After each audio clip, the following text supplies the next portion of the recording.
Baik, Assalamualaikum warahmatullahi wabarakatuh. Perkenalkan, nama saya Melinda Fitri dari kelas Analisis Multivariat C. Di sini saya akan menjelaskan mengenai multivariate analysis of variance atau yang biasa disebut dengan MANOVA.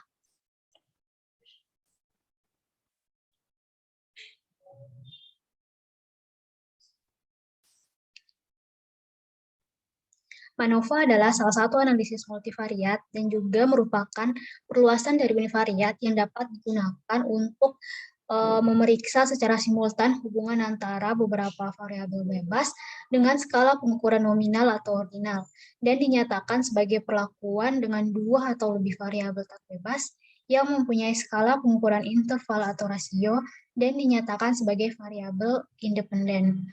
Selain kemampuan untuk menganalisis beberapa variabel dependen, MANOVA memiliki kegunaan diantaranya yaitu mengontrol tingkat kesalahan percobaan ketika beberapa derajat interkorelasi antar variabel dependen.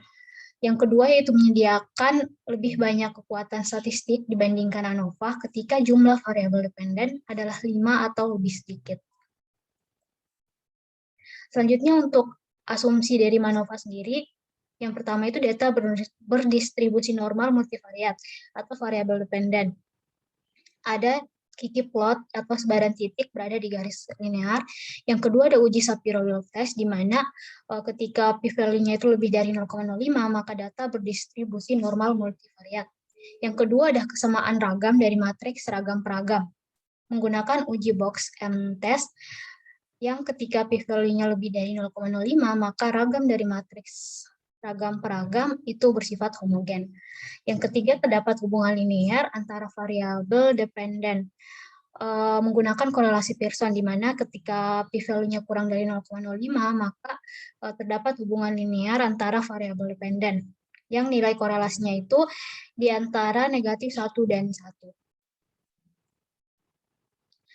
Selanjutnya untuk langkah uji MANOVA satu arah, itu X IJ sama dengan mu plus tau J tambah epsilon IJ, yang I-nya itu sama dengan 1, 2, sampai dengan N, dan J-nya sendiri itu antara 1, 2, sampai dengan K.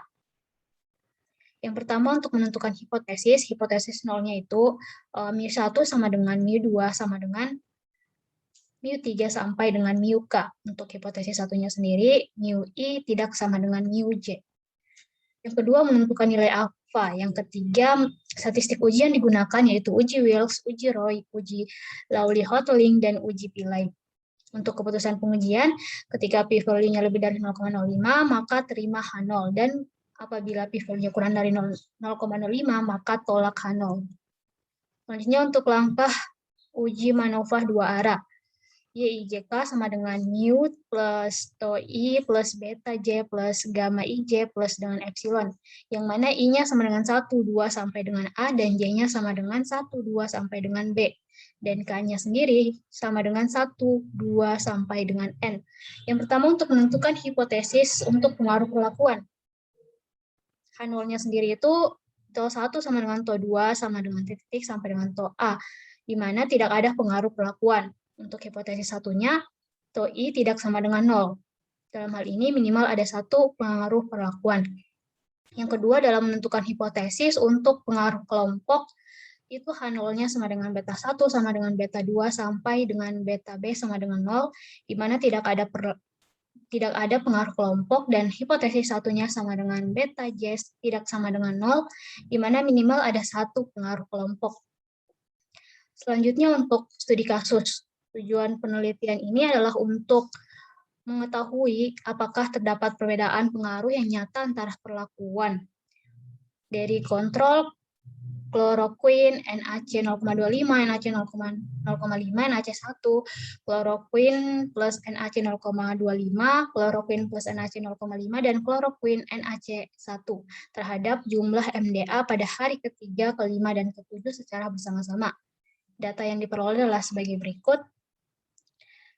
Di sini kita akan menggunakan MANOVA klasifikasi satu arah untuk mencapai yang di atas.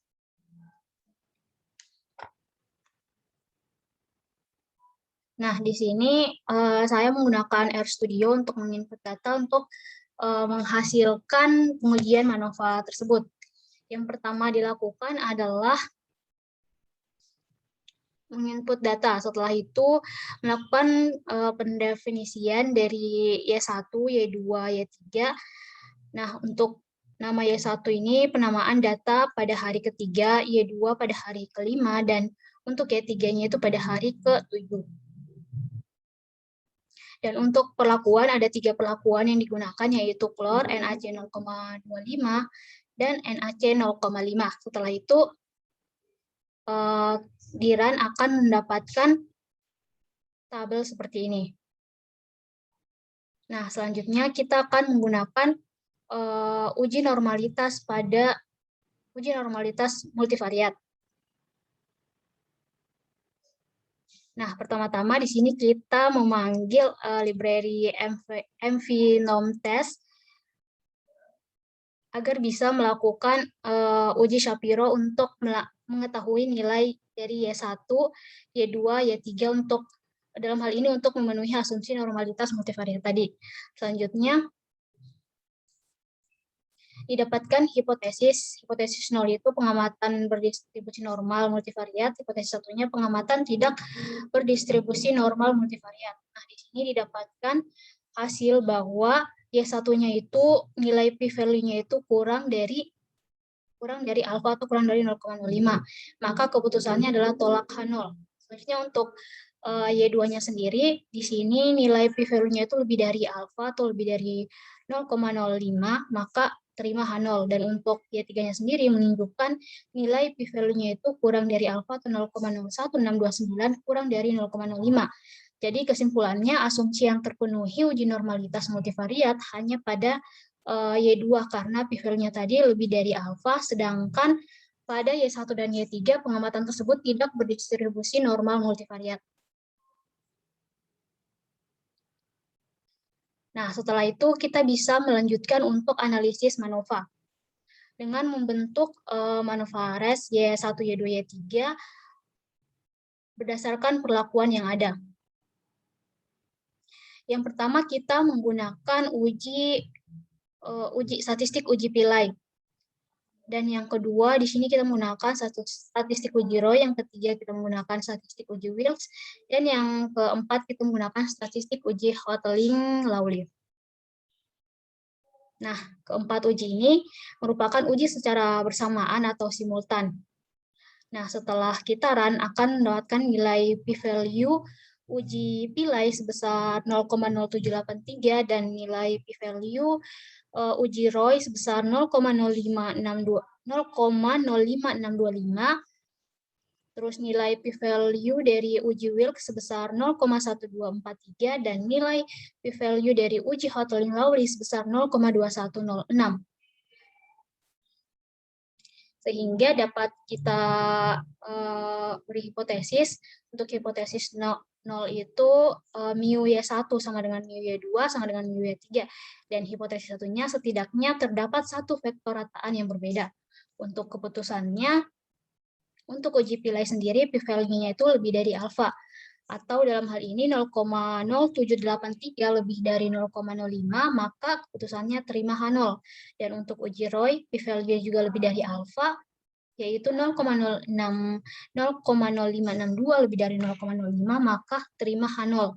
Untuk uji Wilks-nya, p-value-nya lebih dari alfa, yaitu 0,1234 lebih dari 0,05, maka terima H0. Dan untuk uji terakhir, yaitu uji Hotelling-Lawley, nilai p-value lebih dari alfa, yaitu 0,2106 lebih dari 0,05, maka terima H0. Jadi, dapat kita simpulkan bahwasanya tidak terdapat perbedaan pengaruh perlakuan dengan MDA pada hari ke-3, ke-5, dan ke-7. Sekian dari presentasi saya hari ini. Ucapkan wassalamualaikum warahmatullahi wabarakatuh.